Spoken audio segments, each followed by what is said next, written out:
Good morning. Well, it's morning for me. It's not. It might be morning for you. I'm not sure, but it's morning for me. And I wanted to do a video on more memories before I forget them. And as they're popping through my mind now, I thought, why not? So anyway, as some of you may know, I own an American police car. It is legal to do such a thing over here because there aren't any cars over here that match it or look like it. So anyway, a lot of people think, what's it like owning an American police car? Mainly, how do the police react to it? So I thought this morning I wanted to list the encounters I can remember, put them down to history so I don't forget, basically. So my very first encounter was I was on my way to my friend's house, and I noticed this police car was following me. And obviously you do that usual kind of classic thing where you make sure you're not going over the speed limit by any point. And it followed me for quite a while, and then of course it flashed its blue lights, and then we pulled over. And I always get out and I always make sure I approach them first, and I said you all right? And the two officers got out and said, yeah, we just want to have a look. And they basically had a play with the car. I got to sit in theirs, and I got to do their sirens as well, which was great. When I said they could sit in mine, they said, you sure? I said, well, you're hardly going to drive off, are you? And as it is, I'm still in contact with that first police officer today. Today we still chat and talk, so that's cool. So we kind of made an acquaintance out of that first meeting. I've since seen the same police officer twice. Once where he pulled up and wanted to show his friend, which was cool. And then the other time was I had about 6 police officers, and some of them high ranking, all over the car, but in a friendly way. And the same thing was, as soon as they pulled over, they looked at me and said, we'll put it all on then. They wanted to see all the lights and sirens, so that was great. I had a police van behind me once, and they got out, and there was once again probably about 6 of them, and they were all taking their photographs for the car. So mainly, well, in fact 100% all of my encounters with the police owning an American police car have been positive.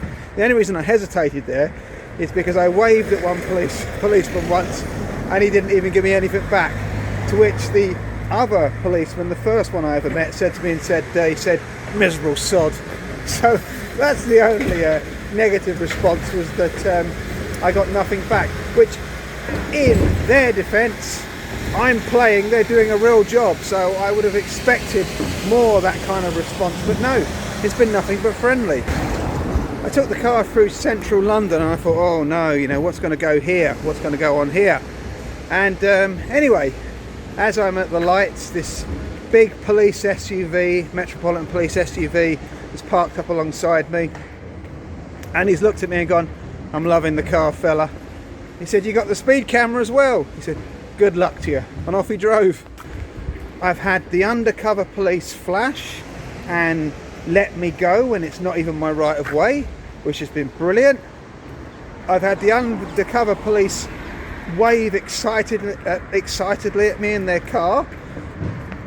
I've been alongside Kent Police roundabout, and they've flashed their lights at me as if they've drone off.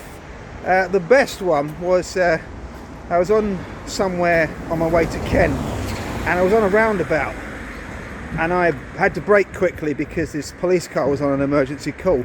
The look of shock on the officer's face driving that car was just amazing.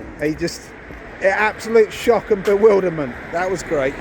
It's mostly when I pull up at the lights. I had a great one where I pulled up at the lights, and these 2 police officers were waving their speed gun out the window like a gun, and they said, ours a laser.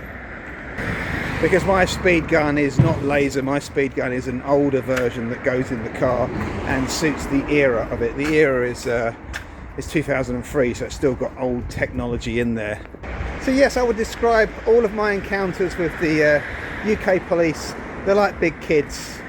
They know that you're on their side. Otherwise, why would you own a car like that? You could hardly own a car like that and hate the police. And yeah, they're like big kids when they see it. They just want to see it all singing and dancing. And yeah, obviously there's an isolator switch in the back, which means that I can't operate the lights when I drive. So what happens is I have to get out of the car, open up the boot, turn it on and all that business. I've had films sent to me from the Metropolitan Police of my car. Obviously I've had photographs of them outside it sent to me, of them outside my car, big groups of them. Yeah, I say, nothing but positive. There's always been positive. For me, the best encounters have been the ones where I've remained in contact with them afterwards, which was my first one, when I got to sit in their car and they sat in mine. Yeah, that was the best. That was the best. To then meet him a couple of times after that was quite funny as well.